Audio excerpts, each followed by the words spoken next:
ભરત સુતરિયા, જેમને ભાજપે અમરેલી બેઠકથી ઉતાર્યા છે મેદાનમાં, હવે તેમની સામે પણ રોષ જોવા મળી રહ્યો છે.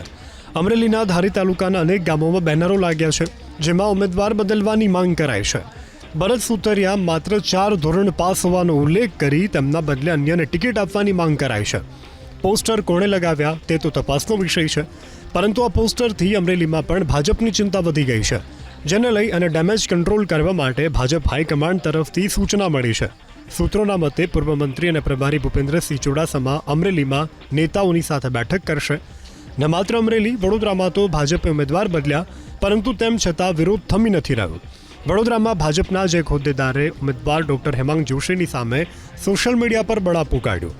વોર્ડ નંબર 5ના યુવા મોરચાના કાર્યાલય મંત્રી પ્રિતેશ શાહે લખ્યું કે કાર્યકર આખી જિંદગી કસાયા અને બીજો આવી તૈયાર થાળીએ બેસી જાય. પ્રિતેશ શાહની પોસ્ટથી રાજકીય ગરમાવો આવ્યો.